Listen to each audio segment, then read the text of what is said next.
Sir एक मैंने भी पूछना था एक डाउट। हाँ पूछिए। सर जैसे हमारा एक टॉपिक हो गया, जैसे हम फॉर एग्जांपल इंटीग्रेशन कंप्लीट हो गया काफ़ी टाइम से, तो सर मैंने उसका एक क्वेश्चन ट्राई किया था, वो हो नहीं रहा था, मतलब ब्लैक हो गया था वो सब जो पढ़ा था। बट उसका फॉर्मूला और वो रिजल्ट तो सब माइंड में था, बट हाउ टू अप्रोच, मतलब वो कंसेप्ट उड़ गया था माइंड से। जब दोबारा से रिकॉल किया तो सब चीज़ें मतलब होने लगा। तो इसका मतलब रिवीजन कैसे करें, हाँ जैसे रिवीजन, समझ आए। वही तो रेगुलरली आपको रिवाइज करना पड़ेगा चीज़ों को, सो दैट चीज़ें याद रहे, है ना।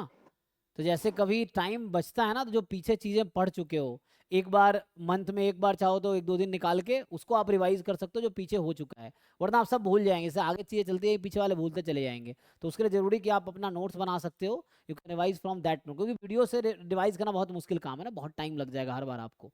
तो उससे ये है कि आप जब जैसे वीडियो देख रहे हैं या लाइव क्लास कर रहे हैं या किसी किताब से ही जो लोग सेल्फ स्टडी कर रहे हैं, you make your own notes and उसके अकॉर्डिंग आप उसको रेगुलरली टाइम पे रिवाइज करते रहो, ताकि दिमाग में फॉर्मूला रहे, कॉन्सेप्ट रहे। एंड क्वेश्चन तो आपको प्रैक्टिस करते रहना चाहिए रेगुलरली डिफरेंट टॉपिक्स के, सो दैट अप्रोच भी आपको समझ आएगा, है ना। सो वो ऐसा होगा, क्योंकि भूलना एक ह्यूमन नेचर है, लेकिन ना भूले इसके लिए रेगुलरली आपको पीछे वाले टॉपिक, मतलब एक क्या बोलते हैं उसे, रोटेशनल बेसिस पे आपको रिवीजन करते रहना पड़ेगा।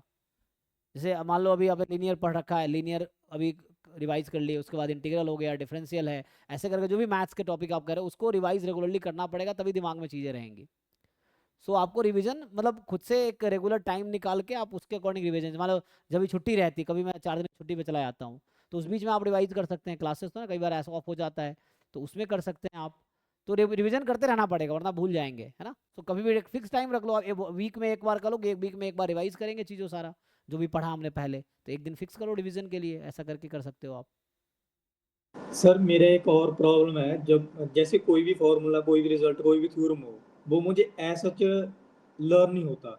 अगर मैं उसको अप्लाई करूँ, उसका कोई यूज़ हो काफ़ी टाइम अलग अलग क्वेश्चन में, तो मेरे माइंड में मुझे लर्न करने का जरूरत नहीं पड़ता, वो अपने आप मेरे माइंड में हो जाता है, मतलब। तो सर इसके लिए मतलब क्या करना चाहिए, अलग अलग क्वेश्चन प्रैक्टिस से आएगा सब जी, अच्छा, मतलब जो कह रहे हैं कि मतलब। जो कोई थ्योरम है, तो वो क्या हो रहा है लॉन्ग टर्म में।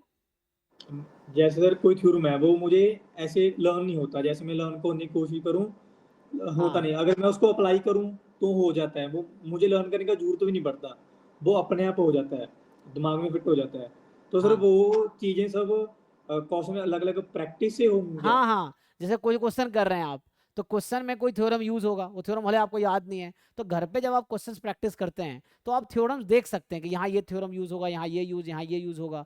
तो जब बहुत सारे क्वेश्चन प्रैक्टिस करेंगे तो बहुत बार वो थ्योरम विजिट करेंगे, तो वो थ्योरम खुद ही याद हो जाएगा। रट्टा मारेंगे बैठ के तो वो फिर उसका मीनिंग कई बार समझ, हम रट्टा मार रहे होते मीनिंग समझ नहीं आता, एक्चुअल मीनिंग क्वेश्चन प्रैक्टिस करते हुए समझ आता है कि यहाँ ऐसे यूज हो रहा है, यहाँ ऐसे यूज हो रहा है ये थ्योरम।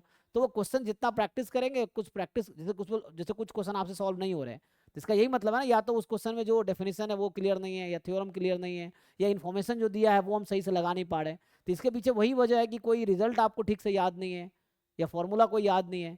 तो वो जब रेगुलरली आप क्वेश्चन प्रैक्टिस करेंगे और थ्योरम्स को है ना विजिट करेंगे, देखेंगे, तो वो चीज़ें दिमाग में खुद ही याद हो जाएंगी। बैठ के थ्योरम रट्टा नहीं मारना पड़ेगा, उससे भूल भी जाएंगे। अगर थ्योरम आपने रट्टा मारा 10 बारी, 4 दिन बाद भूल जाएंगे। लेकिन जब आप क्वेश्चन के थ्रू उसको यूज करते हैं ना, तो वो चीज़ें लॉन्ग टर्म तक याद रहेंगी, क्योंकि वहाँ आपका एप्लीकेशन समझ आ रहा है कि यूज कैसे हो रहा है। सिर्फ स्टेटमेंट याद रखने से भूल जाते हैं हम, ये है। तो क्वेश्चन प्रैक्टिस कीजिए, उसमें थ्योरम्स को यूज कीजिए। जैसे कोई टॉपिक आपने पढ़ा, उसमें बहुत सारे थ्योरम है, तो उस टॉपिक के बहुत सारे क्वेश्चन प्रैक्टिस कर लो, चाहे किताब के एग्जाम्पल हो, या डीपीपीस हो, या पीवाईक्यूज हो, या कहीं के भी क्वेश्चन उठाओ, प्रैक्टिस कर लो उस पर, तो वो खुद ही यूज हो जाएगा। तो वो याद हो जाएगा, उसके थ्रू आपका याद हो जाएगा वो। Okay sir, thank you. ठीक है, थैंक यू, हाँ।